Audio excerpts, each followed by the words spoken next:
2024 लोकसभा चुनाव अपने आप में काफी पेचीदा है और उतना ही पेचीदा है विपक्ष का गठबंधन, जो रूलिंग पार्टी बीजेपी के खिलाफ पूरी तैयारी के साथ चुनावी दंगल में उतर चुका है। इस नए गठबंधन का पूरा नाम है Indian national development inclusive alliance, यानी INDIA। इस विपक्षी गठबंधन का सिर्फ नाम ही बड़ा नहीं है, इसमें पार्टियों की संख्या भी उतनी ही बड़ी है, जिनका एक ही टारगेट है, बीजेपी और एनडीए। INDIA में बंगाल से ममता बनर्जी की पार्टी इंडिया तृणमूल कांग्रेस, बिहार से राष्ट्रीय जनता दल के लीडर तेजस्वी यादव और लालू प्रसाद यादव, दिल्ली आम आदमी पार्टी के अरविंद केजरीवाल, पंजाब आम आदमी पार्टी के लीडर भगवंत मान, केरल से politburo of the Communist Party of India के लीडर पिनरई विजयन, शिवसेना के उद्धव ठाकरे, कांग्रेस पार्टी के राहुल गांधी और सोनिया गांधी जैसे लीडर्स इस सबसे बड़े गठबंधन में शामिल हैं। भले ही गठबंधन का दामन सभी विपक्ष ने पकड़ रखा है, लेकिन राजनीतिक पहलू पर नजर घुमाएं तो ये सभी कुछ साल पहले तक एक दूसरे के ही कट्टर विरोधी हुआ करते थे। अब सवाल ये उठता है कि क्या इन सब की एकता वाकई में एकता है या 2024 के चुनाव का मात्र एक दिखावा है। 2024 लोकसभा चुनाव से पहले इस गठबंधन की नींव रखने की वजह क्या है? सवाल लाजमी है और जवाब है बीजेपी की परफॉर्मेंस, क्योंकि 2019 में बीजेपी का वोट शेयर 37.36% था और एक्सपर्ट्स मानते हैं और मीडिया का भी कहना है कि बीजेपी का सबसे प्रमुख चेहरा प्रधानमंत्री नरेंद्र मोदी हैं और उनकी राजनीतिक ताकत पर सवाल उठाना फिलहाल के लिए बेवकूफी से ज्यादा कुछ नहीं है, क्योंकि न सिर्फ नेशनल लेवल बल्कि इंटरनेशनल लेवल पर भी नरेंद्र मोदी सबसे पॉपुलर ग्लोबल लीडर के तौर पर देखे जाते हैं। इसलिए नरेंद्र मोदी और बीजेपी की परफॉर्मेंस को देखकर इस गठबंधन की नींव रखी गई थी। इस महागठबंधन का कहना है कि भाजपा ने स्टेट इलेक्शन के दौरान जिन राज्यों में अच्छा प्रदर्शन नहीं किया था, अगर उन राज्यों में नेशनल इलेक्शन के दौरान भी अच्छा प्रदर्शन नहीं करती है, तब ये महागठबंधन बीजेपी के इस ड्रॉबैक का फायदा उठाकर बीजेपी को हरा सकती है। INDIA के लीडर्स अपना पॉलिटिकल मोटिव बताते हैं कि देश की जनता बीजेपी के अत्याचारों से परेशान है और जनता की आवाज बनकर वो बीजेपी की इस ओवरऑल ताकत से यानी कि NDA से लड़ना चाहते हैं। अब कौन किस पर भारी है ये तो वक्त ही बताएगा।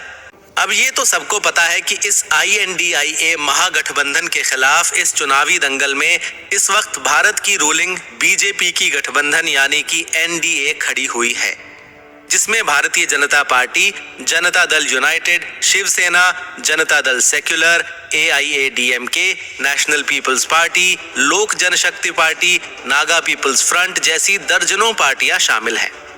इस गठबंधन की सबसे बड़ी पार्टी की लिस्ट में भारतीय जनता पार्टी और जनता दल यूनाइटेड के साथ साथ शिवसेना भी शामिल है। NDA के चेयरपर्सन हैं अमित शाह, लोकसभा लीडर प्रधानमंत्री Narendra Modi, Rajya Sabha leader union cabinet minister Piyush Goyal, और ये तीनों ही बीजेपी की राजनीति के सबसे बड़े चेहरे हैं।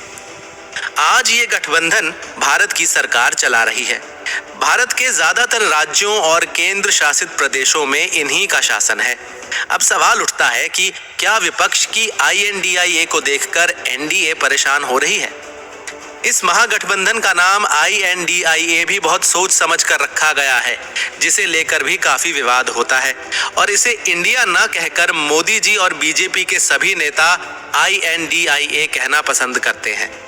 प्रधानमंत्री नरेंद्र मोदी ने इस गठबंधन पर कटाक्ष करते हुए कहा कि इंडिया नाम लगाने से कुछ नहीं होता। भारत को गुलामी की जंजीरों में जकड़ने वाली ईस्ट इंडिया कंपनी ने भी इंडिया नाम ही लगा रखा था। इसके साथ ही इंडियन मुजाहिदीन भी अपने नाम में इंडिया ही तो जोड़ते हैं। इंडिया जोड़ देने से कोई भी पार्टी या गठबंधन भारत की हितैषी नहीं हो जाती। इस बयान पर कांग्रेस ने नाराजगी जताई। कांग्रेस का कहना था कि हमने ये नाम ये सोच कर रखा था कि प्रधानमंत्री नरेंद्र मोदी और उनके साथ के सभी लीडर्स कम से कम इंडिया शब्द का तो सम्मान करेंगे, इस पर अटैक नहीं करेंगे, क्योंकि ये हमारे भारत की, हमारे देश की विदेश में पहचान है। लेकिन प्रधानमंत्री नरेंद्र मोदी ने इस पर भी ताना कस ही दिया। कुछ पॉलिटिकल एक्सपर्ट्स का कहना है कि भाजपा हिंदुत्व को रिप्रेजेंट करने वाली पार्टी है और इंडिया की बजाय भारत नाम की ज्यादा पक्षधर है। भारतीय जनता पार्टी भारत के इंडिया नाम के भी खिलाफ है, इसलिए अब ये जंग इंडिया वर्सेस भारत की भी हो गई है। और कुछ का कहना है कि ये इंडिया वर्सेस मोदी की जंग है, जिसमें दोनों पक्ष अपनी तरफ से कट्टर तैयारी के साथ 2024 लोकसभा चुनाव के मैदान में उतर चुके हैं। इंडिया गठबंधन की जितनी भी पार्टीज हैं वो कभी न कभी एक दूसरे के खिलाफ रही हैं। पहले इस गठबंधन में नीतीश कुमार भी शामिल थे, लेकिन बाद में नीतीश कुमार ने पार्टी छोड़कर बीजेपी को ज्वाइन कर लिया। जब इस महागठबंधन को तैयार किया गया था तब कांग्रेस के लीडर राहुल गांधी का कहना था कि हमें आपसी मतभेदों को भुलाकर बीजेपी के खिलाफ एक मजबूत चेहरा खड़ा करना चाहिए, जो 2024 के चुनाव में बीजेपी के खिलाफ लड़ सके और जनता को बीजेपी के चंगुल से आजाद करवा सके।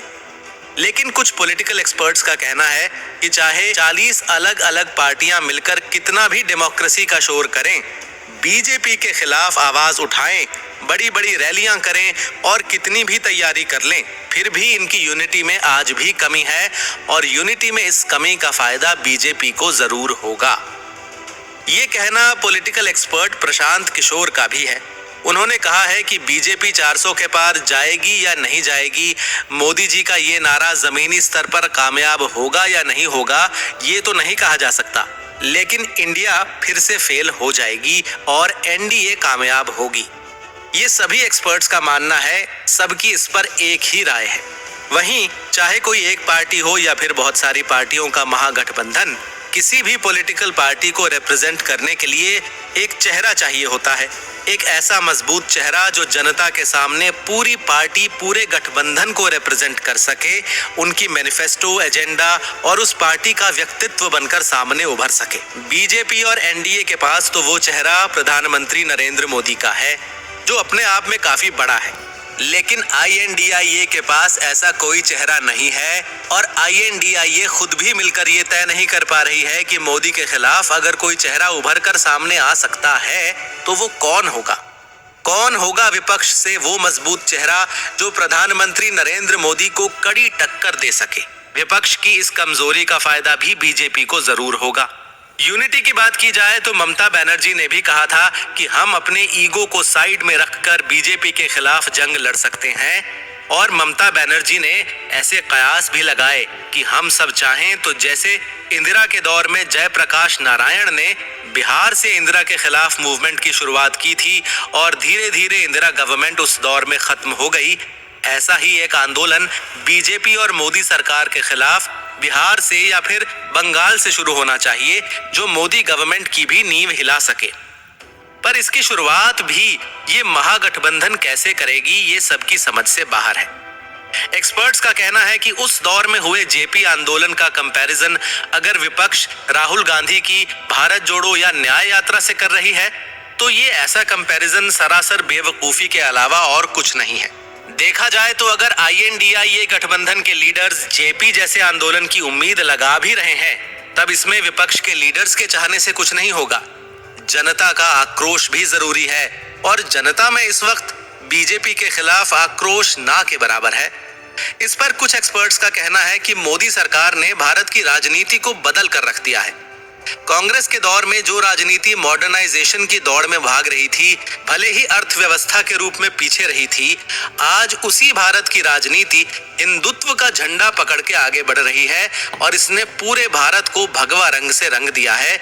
जहां बीजेपी के खिलाफ जनता में आक्रोश की उम्मीद लगाना वाकई एक बेवकूफी है। बीजेपी के सारे प्लस पॉइंट्स के बावजूद भी कुछ नेगेटिव पॉइंट्स भी सामने उठकर आ रहे हैं। फिलहाल बीजेपी का जादू और मोदी की लहर में बहने वाली जनता के बीच एक पक्ष ऐसा भी है जो बीजेपी के खिलाफ आवाज उठा रहा है। बीजेपी से जनता चीख चीख कर पूछ रही है कि चीन के कॉन्फ्लिक्ट को बीजेपी हल क्यों नहीं कर पाई, जबकि नरेंद्र मोदी विश्व स्तर पर एक बड़े पॉलिटिकल लीडर के तौर पर जाने जाते हैं, फिर भी चीन का मुद्दा हल क्यों नहीं हुआ। बीजेपी ने 2019 से पहले ही अपने मैनिफेस्टो में ब्लैक मनी को वापस लाने की बात कही थी। ये मुद्दा मैनिफेस्टो की किताब के पीछे दब कर रह गया। बीजेपी ने क्यों कुछ नहीं किया? क्या आने वाले वक्त में बीजेपी विदेश में जमा भारत का काला धन भारत की जनता को लौटा पाएगी, या ये सिर्फ खोखले दावे और वादे थे जिसे भाजपा खुद भूल चुकी है?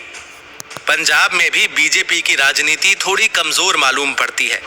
पंजाब की जनता और खास तौर पर पंजाब के किसान बार बार सवाल उठा रहे हैं कि क्या किसानों की आर्थिक स्थिति पर भी बीजेपी ध्यान देगी? क्या किसान कभी बीजेपी को अपना मसीहा कह पाएंगे? क्या एमएसपी से जुड़ा मुद्दा 2024 से पहले या 2024 के बाद भी सॉल्व हो पाएगा? एक वादा बीजेपी ने पहले भी किया था जो बार बार भाजपा दोहराती रही है, वो है भारत को 5 ट्रिलियन इकोनॉमी में बदलने का। नरेंद्र मोदी ने खुद कहा था कि वो भारत को विश्व स्तर पर 5 ट्रिलियन इकोनॉमी का दर्जा दिलाकर रहेंगे, लेकिन भारत अभी इस मामले में भी बहुत पीछे है।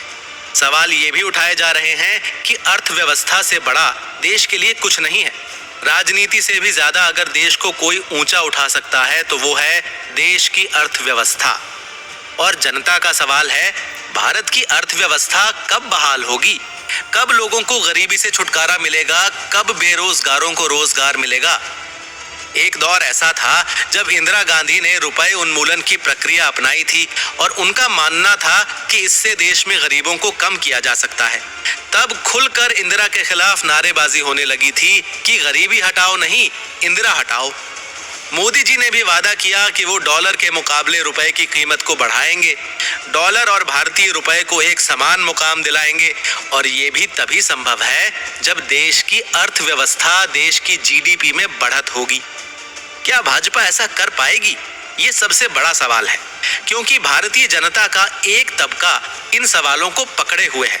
वहीं दक्षिण की राजनीति पर भाजपा ने पकड़ बनाने की कोशिश तो जरूर की, पर सवाल ये है कि क्या 2024 में दक्षिण की राजनीति भाजपा के कंट्रोल में आ जाएगी या फिर वापस दक्षिण में कांग्रेस का ही बोलबाला रहेगा?